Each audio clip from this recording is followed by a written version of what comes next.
Hello बच्चों, ये आपकी वर्कशीट 26 है। ये है subtraction of numbers with decimals. ठीक है, डेसिमल्स में आप सब्ट्रैक्ट कैसे करेंगे, ये है। लास्ट वर्कशीट में आपने एडिशन के बारे में देखा था, तो ये आपकी वर्कशीट है। ठीक है, जिसमें आपको ये फर्स्ट आपको बताया गया है कि आपको कैसे सब्ट्रैक्ट करना है। जैसे आपको ये दिया गया है कि हाउ यू विल सब्ट्रैक्ट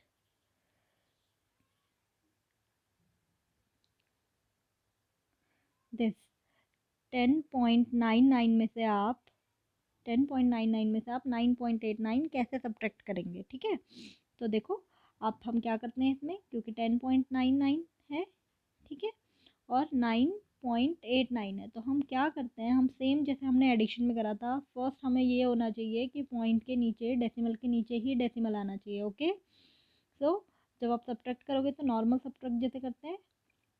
ठीक है, 9 में से 9 सब्ट्रैक्ट करा 0, 9 में से 8 करा 1, डेसिमल का decimal, and then 10 minus 9 is 1, so 1.10 is the answer. ठीक है, ये आपका फर्स्ट एग्जाम्पल था। सो आपको यहाँ पर ये भी पता होगा हाउ टू सब्ट्रैक्ट कैसे करना है। आपको जैसे ये दोनों नंबर्स दिए हैं, so you have to subtract this number from this. So 15.45 अब जो है डेसिमल के नीचे ही डेसिमल आएगा। ठीक है, इस डेसिमल के नीचे ही डेसिमल, ये आपका आ गया यहाँ पर 2।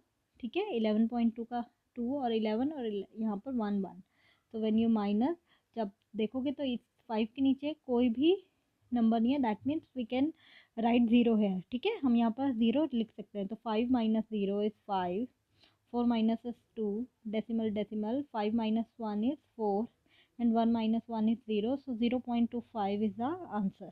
ओके, ये आपका इंग्लिश में है। उसके बाद इसमें आपको क्वेश्चंस दिए हुए हैं, वो मैं आपको बताती हूँ आपको करने कैसे हैं। Same for Hindi medium students. आप देखोगे इसमें है दशमलव की संख्याओं को घटाना। तो आपको यहाँ पर एक पहले एग्जाम्पल दिया गया है, उसमें आप देखोगे कि 10.99 इज जो है वो बड़ा है 9.89 से। तो आपको जब इनको घटाना होगा तो आपको क्या करना होता है, अगर आप दोनों नंबर लिखेंगे तो आप किस तरीके से लिखेंगे घटाने के लिए, पहले दशमलव के नीचे ही दशमलव आना चाहिए। ओके, अब ये है 8 9, दशमलव के बाद है 8, फिर है 9, और दशमलव से पहले है 9, तो हम यहाँ इस तरीके से लिख देंगे। फिर जब हम सब्ट्रैक्ट करेंगे, 9 में से 9 गए 0, 9 में से 8 गए 1 दशमलव, 10 में से 9 गए 1, तो ये आ जाएगा आपका 1.10। ठीक है, इसी तरीके से आपको यहाँ पर ये बताया गया है, ये आपको एक उदाहरण दिया गया है कि आपको इस संख्या में से इसको घटाना है। तो आप देखोगे ये वाली संख्या है 15.45। जब आप क्या करोगे घटाने के लिए, हमें घटाना है तो दशमलव के नीचे दशमलव, दशमलव के बाद 2 है तो हम 2 लिखेंगे।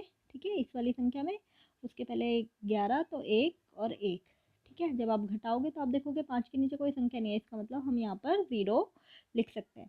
5 में से 0 गए 0, 5 में से 0 गए 5। ठीक है, 4 में से 2 गए 2, दशमलव का दशमलव, 5 में से 1 गए 4, 1 में से 1 गए 0, तो ये आ गया 4.25। ठीक है, जो कि आंसर है। ठीक है, अब आपको कुछ क्वेश्चंस दिए गए हैं, वो आपको मैं बताती हूँ आपको क्या करना है। जैसे फर्स्ट क्वेश्चन आपको दिया गया था कि इनको घटाना है, तो आपको 30.8 में से 17.35 मतलब 30.8 में से 17.35 को आपको माइनस करना है। तो आप क्या करोगे, पहले 30.8 लिखा। ठीक है, पॉइंट के नीचे पॉइंट मतलब दशमलव के नीचे दशमलव, उसके बाद देखोगे उससे पहले है 7 1। ठीक है, ये वाली संख्या, दशमलव के बाद है 3 5। तो अब देखोगे आप 5 के ऊपर कोई संख्या नहीं है, तो हम यहाँ पे क्या रख देंगे अपने आप 0। ठीक है, अब आप देखोगे अगर माइनस करते हो घटाने के लिए, तो आप देखोगे ये हम बना देंगे 10। ठीक है, ये बन जाएगा 10, इसको काट के ये हो जाएगा 7। ठीक, तो ये हो जाएगा 10 में से 5 गए 5, 7 में से 3 गए 4, दशमलव का दशमलव, फिर सेम ये हो जाएगा 2, 10 में से 7 गए 3, 2 में से 1 गए 1, तो ये आ जाएगा आपका 13.4 5 4 5। ठीक है, तो यहाँ पर आप थोड़ा सा करेक्ट कर लेना इसे, ये है 13। ठीक है, 13.45 जो है वो इसका उत्तर है। अब इसी तरीके से आपको आगे दिया हुआ है कि आपको 52.97 में से 11.7 को आपको घटाना है। तो आप देखोगे जब आप दोनों को दशमलव के नीचे दशमलव लिखेंगे, जब हम 52.97 लिखेंगे उसके नीचे जब हम दशमलव के नीचे दशमलव लिखेंगे तो आप देखोगे ये 11 तो इसके आगे आ जाएगा, पर 7 जो है वो यहाँ आएगा, ठीक है। और जब आप घटाओगे तो आप देखोगे 7 के नीचे कोई संख्या नहीं है तो हम 0 डाल देंगे, ठीक है। फिर घटाएंगे तो आपका आ जाएगा ये 41.27, ठीक है। इसी तरीके से अगला क्वेश्चन है 201.99 में से 21.29 को घटाया तो ये आ गया 180.70। 18.750 में से 9.84 को घटाएंगे तो आपका 8.66 आंसर आ जाएगा, ठीक है। अब आपको क्वेश्चन दिया हुआ था एक इंग्लिश वाले स्टूडेंट्स में, ये है मीडियम वाले स्टूडेंट्स में, कि जॉन ने शुगर ली है 5.5 kg एंड उसने कुछ खर्च कर दी है, ठीक है, 4.5 kg। तो अगर उसने इतनी खर्च कर दी है तो उसके पास कितनी शुगर बची है, तो हाउ मच शुगर लेफ्ट, क्या करोगे आप 5.5 में से 4.5 को माइनस कर दोगे तो आप देखोगे 1.0 kg। इसको हम 1 kg भी लिख सकते हैं, ठीक है। पॉइंट के बाद जो जीरो होता है उनकी कोई वैल्यू नहीं होती, so you can write 1 also, ठीक है। तो 1 kg इज द आंसर। ऐसे ही हिंदी वाले स्टूडेंट्स का भी ये सेम ही क्वेश्चन है।